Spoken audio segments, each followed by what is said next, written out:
사랑하는 식구 여러분, 안녕하십니까?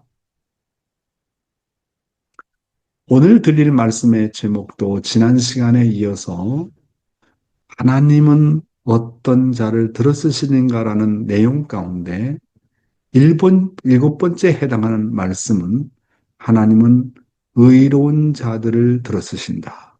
여덟 번째는 하나님은 믿음을 가지고 강하고 담대하게 뜻을 위해서 도전하는 자를 들어쓰신다. 아홉 번째로 하나님은 절대 순종하는 자를 들어쓰신다는 내용으로 말씀을 드리고자 합니다. 일곱 번째 말씀으로 하나님은 의로운 자를 들어쓰신다는 내용이 되겠습니다. 그 대표적인 인물이 노아 아닙니까? 노아는, 노아는 당대의 의인으로 그의 삶과 행동이 다른 사람들과 구별되는 절대 믿음과 절대 순종을 보여주었습니다. 하나님께서는 노아에게 하늘이 무너지고 땅이 무너지는 대홍수가 임할 것을 말씀하셨습니다. 그런데 그 당시의 사람들은 이런 하나님의 경고를 믿지 않았습니다. 다만 노아만이 하나님의 말씀을 전적으로 믿었습니다. 노아는 백성들의 조롱과 핍박을 받았지만 그는 하나님의 명령에 따라서 아라랏산에 120년간에 걸쳐서 방주를 지었습니다. 하나님은 그의 의로움과 믿음을 보시고 홍수 심판을 이루셨습니다. 자, 이런 내용을 생각해 보게 될 때 우리도 노아처럼 한 번 결심한 내용을 120년간 지킬 수 있느냐 하는 것입니다. 의라고 하는 것은 첫 번 먹은 결심이 어떤 상황에서도 변하지 않는 것입니다. 저는 목회를 시작하면서 그리고 선교를 시작하면서 지금까지 아침 훈독회를 수십 년간 지키려고 몸부림치고 있습니다. 그리고 운동하는 것을 하루도 빠짐없이 지키려고 몸부림치고 있습니다. 감사하는 생활을 하루도 빠짐없이 지키려고 몸부림치고 있습니다. 여러분은 한번 말씀을 공부하기로 했으면 끝까지 지키려고 하는 그런 의로운 마음이 계십니까? 그래서 다만 한 가지라도 끝까지 지키는 것이 있어야 모든 생활이 의로워집니다. 여러분, 참부모님을 믿기로 결심해가지고 지금까지 따라오고 있지 않습니까? 여러분, 그렇게 참부모님을 나는 죽을 때까지 끝까지 영원히 나의 메시아로 받아들이겠다. 그렇게 믿었으면 끝까지 가야 되는데 타락한 인간은 중간에 자꾸 변덕을 부리지 않습니까? 다른 영적인 그룹으로 간다든지 다른 어떤 자녀님 그룹으로 간다든지 심지어는 어머님을 배신한다든지 여러분 노아를 보세요. 노아는 하나님의 말씀을 한 번 믿었으면 끝까지 믿고 지키는 거 보세요. 그래서 의인 아닙니까? 우리가 참부모님을 따르기로 결심했으면 끝까지 믿고 따라야 돼요. 그래야 의롭습니다. 의롭다고 하는 것은 처음 먹은 동기와 결심을 끝까지 변덕을 부리는 것이 아닙니다. 설령 주체자가 변덕을 부리면 주체자가 변덕을 부리면 나는 변덕 안 부린다. 아버님의 신앙은 하나님이 변덕을 부리면 부렸지 나는 안 부린다. 이런 말씀 하시지 않습니까? 그러니까 아버님의 하늘 부모님에 대한 절대 신앙이 대단한 거 아닙니까? 하나님이 잘못됐으면 내가 하나님을 고쳐서라도 내가 이 길을 간다. 그런 말씀 하시지 않았습니까? 이야, 놀라운 거예요. 의라고 하는 것은 변덕 부리지 않는다. 이런 사람을 하나님께서는 들어쓰신다는 겁니다. 그러면 요셉 보세요. 여러분, 야곱의 아들 요셉인 말입니다. 야곱의 아들 요셉은 하나님께서 주신 꿈과 명령을 절대시했습니다. 그는 하나님께서 그를 이집트로 보내신 이유가 있음을 알고 있었습니다. 형제들에 의해서 죽음의 고비를 넘기고 이집트로 팔려가면서도 그의 믿음과 행동은 언제나 의로웠습니다. 형제들 탓을 하지 않았습니다. 하나님의 뜻이 있다고 생각했습니다. 요셉은 하나님의 명령을 지키기 위해서 수많은 시련을 넘어야 됐습니다. 보디발의 부인의 성적인 유혹을 여러 번 있었지만 이를 다 거부했습니다. 그는 자신이 하나님의 눈에 옳은 일을 해야 한다고 믿었습니다. 결국 보디발 부인은 요셉이 그녀를 거절하자 그를 거짓으로 고발했고 요셉은 감옥에 갇히게 되었습니다. 요셉은 무고한 죄를 받았음에도 불구하고 자신의 의를 지켰습니다. 결국 하나님께서 그를 축복하셔가지고 이집트의 총리가 되게 하지 않습니까? 여러분, 또 하나의 의라고 하는 것은 어떤 의냐면 요셉처럼 수많은 시련이 있지만 어떤 성적인 유혹에도 뭡니까? 주관받지 않았다는 거예요. 어떤 성적인 유혹도 다 물리쳤다는 거예요. 여러분, 우리가 뜻기를 따라 나가면서 잘못되는 이유 중에 하나가 이런 성적인 유혹이 오면 거기에 주관을 받아가지고 타락하는 사람이 얼마나 많습니까? 그래서 의로움 중에 의로움이 뭐냐? 어떤 성적인 유혹에도 불구하고 그것을 거기에 주관받지 않고 끝까지 자기의 거룩함을 지키는 겁니다. 그게 의로움입니다. 나를 거룩한 사람으로서 끝까지 지켜내는 것. 그게 의로움입니다. 타락할 수밖에 없는 환경 가운데서도 타락하지 않는 것이 의로움이다 하는 겁니다. 그러니까 우리 자녀들에게 어떻게 의로운 사람으로서 우리가 길러낼 수 있는지 이것이 우리의 과제가 아니겠습니까? 여러분 또 성경에 나오는 욥 보십시오. 욥이 유명한 사람 아닙니까? 욥은 하나님과 사람들에게 모두 의롭다고 여겨졌습니다. 그는 하나님을 경외하고 악을 멀리하는 사람이었습니다. 하나님은 사탄에게 욥의 의로움을 시험해 보라고 제안하셨고 사탄은 욥의 재산과 자녀들을 빼앗고 그의 육체를 고통스럽게 만들었습니다. 욥은 모든 것을 잃습니다. 그러나 하나님에 대한 믿음을 잃지 않았습니다. 그는 하나님의 뜻을 이해하고 받아들이기 위해서 고통을 견뎌냈습니다. 욥의 친구들이 그의 고통을 보고 그를 비판했지만 그는 하나님에 대한 신뢰를 잃지 않았습니다. 하나님은 결국 욥의 의로움을 인정하시고 그에게 전보다 더 큰 축복을 내려주셨습니다. 그의 이야기는 인내와 신앙이 어떻게 어려운 시기를 이겨낼 수 있는지를 보여줍니다. 그는 모든 것을 잃어도 하나님에 대한 신뢰를 잃지 않은 의로운 사람이었습니다. 여러분, 우리가 가는 노정에 욥과 같은 시험과 시련이 왜 없겠습니까? 때로는 자녀를 잃어버릴 수도 있고, 때로는 재산을 잃어버릴 수도 있고, 수많은 사람들에게 핍박과 반대를 받을 수 있지만, 그러나 내가 하나님에 대한 믿음, 참부모님에 대한 믿음, 원리를 절대적으로 믿는 믿음은 변하지 말아야 됩니다. 하나님에 대한 신뢰를 잃어버리면 안 됩니다. 참부모님에 대한 신뢰를 잃어버리면 안 됩니다.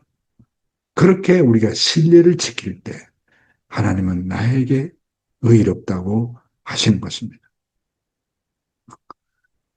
또 다윗과 같은 인물도 의로운 인물 아닙니까? 이스라엘과 블레셋이 싸울 때, 요거는 다른 내용의 제목이 되겠네요. 자, 하나님은 어떠한 자를 들어 쓰시는가? 여덟 번째 제목입니다.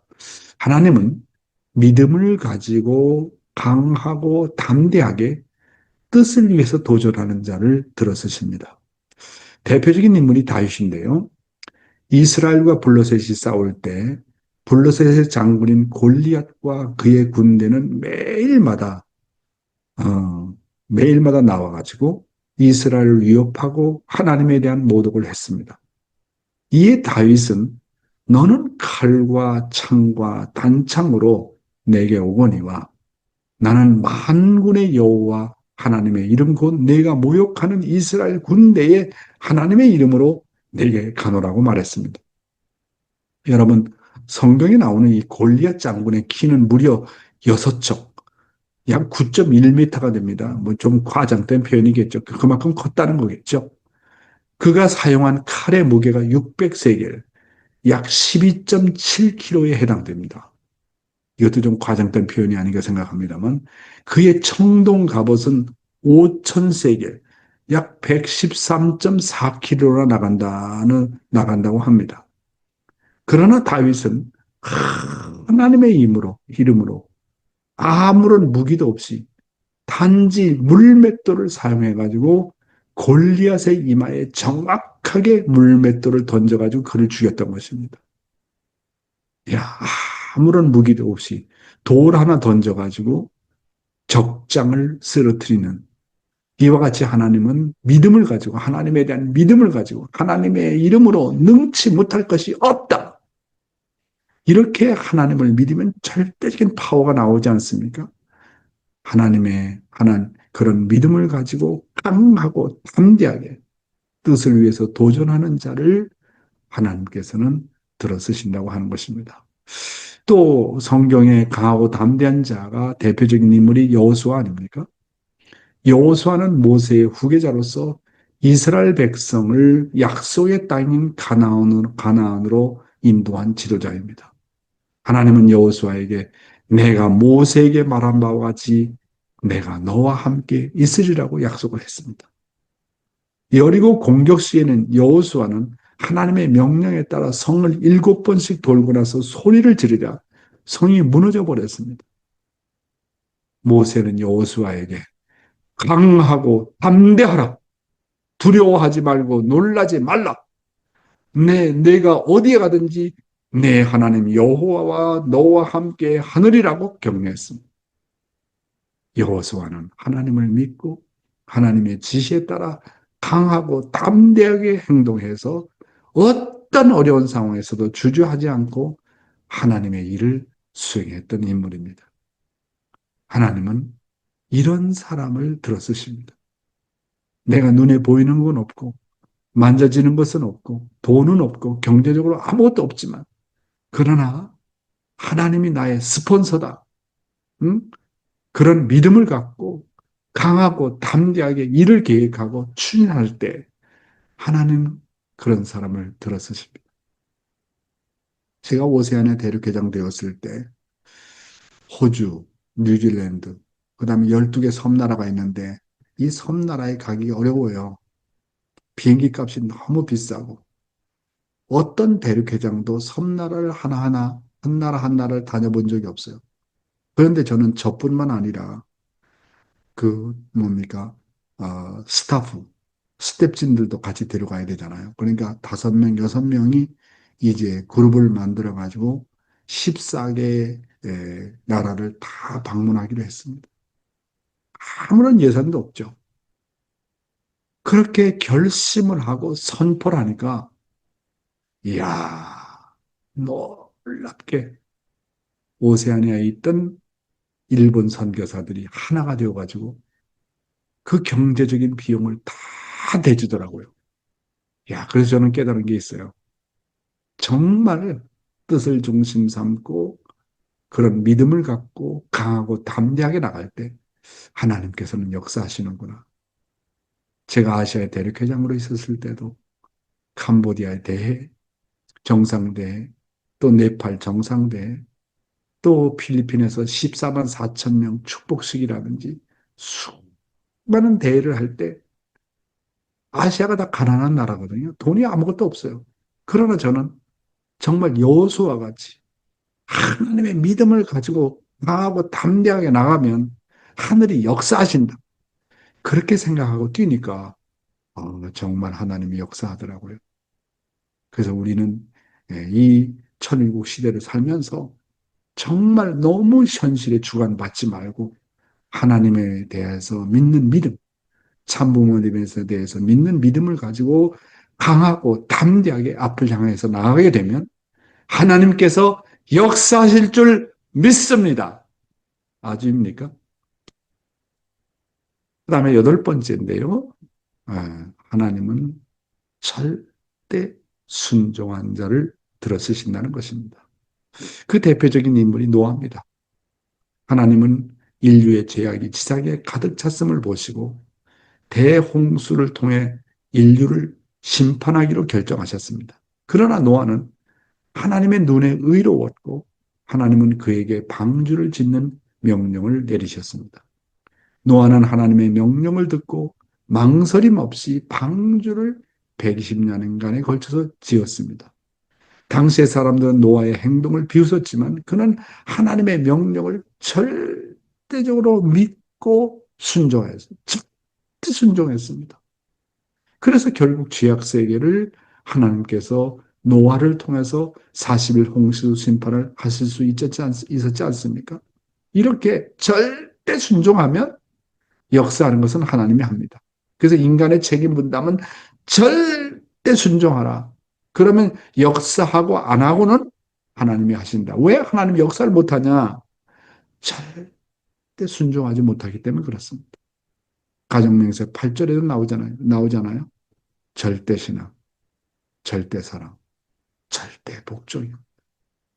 이렇게 하나님에 대한 절대 신앙, 절대 사랑, 절대 복종, 절대 순종하는 자를 하나님께서는 언제나 들어쓰십니다. 아브라함을 보십시오. 아브라함은 100세 만에 얻은 자식인 이삭을 헌재로 바치라고 했습니다. 하나님께서 이에 아브라함은 즉시 이삭을 데리고 3일 길을 걸어가서 제단을 쌓고 제단 위에 이삭을 묻고 칼로 들었을 때 하나님은 천사를 통해서 아브라함에게 멈추게 하셨습니다. 하나님은 아브라함의 절대적인 순종과 믿음을 크게 놀라시고 크신 축복을 내려주셨습니다. 이야, 정말 100세 만에 얻은 자식을 하나님이 제물로 바치라고 해서 어떻게 칼로 찔러 죽여가지고 바칠 수가 있습니까? 이야, 이거는요, 놀라운 거. 그러니까 나는, 나는 하나님의 것이다. 내 자식도 하나님이 주신 것이다. 내가 100세 만에 비록 자식을 얻었지만 이것은 하나님이 주신 자식이니까 하나님이 바치라는 내가 바치지 못할 게 뭐 있느냐? 이야, 인간적인 마음이 없었습니다. 하나님의 뜻에 절대 순종을 하니까 그 믿음을 보시고 하나님께서 큰 축복을 내리시지 않습니까? 그렇죠? 그래서 아브라함이 믿음의 조상이에요. 믿음. 그 하나님에 대한 믿는 믿음이 왕자였다는 거예요. 챔피언이 있다는 겁니다. 뿐만 아니라 아브라함의 아들 이삭도 놀라운 인물 아닙니까? 이삭은 자신의 생명을 바치는 제물이 되는 것을 알고 있었음에도 불구하고 아브라함이 자신을 묻고 제단 위에 올려놓을 때 순종하며 자신의 운명을 받아들였습니다. 이삭은 아브라함에게 여기 재물이 있습니다라고 말하며 순종했습니다. 제단 위에 이삭을 묻고 칼을 들었을 때 하나님은 천사를 통해서 아브라함에게 멈추시고 이삭 대신 번제할 양을 준비하셨습니다. 이삭은 이 순간에도 하나님의 뜻을 믿으며 순종했습니다. 그 결국은 이 이삭이 자기가 제물된다는 걸 알았잖아요. 그럼 제단 위에 자기가 이렇게 올려졌을 때 거기에 반항하고 왜 아버지 나를 죽이려고 하는 거야? 왜? 반항하면서 도망갔더라면 어떤 일이 벌어졌겠습니까? 여러분, 완전한 플러스는 완전한 마이너스를 창조한다는 말이 있지 않습니까? 아브라함, 아버지 아브라함의 그런 절대 순종을 가지니까 절대 순종하는 자식이 나오지 않습니까? 이삭과 같은 자식이 나오지 않습니까? 절대 순종은 절대 순종을 낳습니다. 그래서 이것을 놓고 우리가 반성을 해봐야 돼. 왜 내 자식들이 순종하지 않을까? 그것은 정말 내가 하늘 부모님과 참부모님에 대한 절대 순종이 없었기 때문에 그렇다. 절대 순종은 반드시 절대 순종하는 자를 낳습니다. 여러분, 잘 기억하시기 바랍니다. 하나님은 어떤 자를 들어쓰십니까? 하나님은 절대 순종한 자를 들어쓰신다는 말씀입니다. 그래서 지금까지 말씀드린 내용을 정리해 보겠습니다. 하나님은 어떠한 자를 들어쓰시는가? 첫째, 하나님은 죄인 중에 죄인을 들어쓰신다. 하나님은 자신이 제일 못났다고 하는 자를 들어쓰신다. 하나님은 심령이 가난한 자를 들어쓰신다. 하나님은 제일 고생을 많이 한 자를 들어쓰신다. 하나님은 눈물이 많은 자를 들어쓰신다. 하나님은 꿈과 비전이 있는 자를 들어쓰신다. 하나님은 의로운 자들을 들어쓰신다.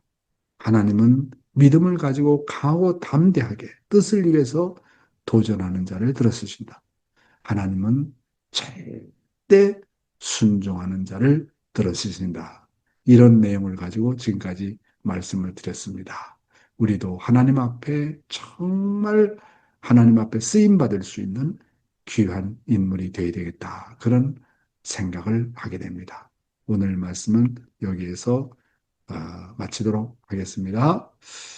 감사합니다.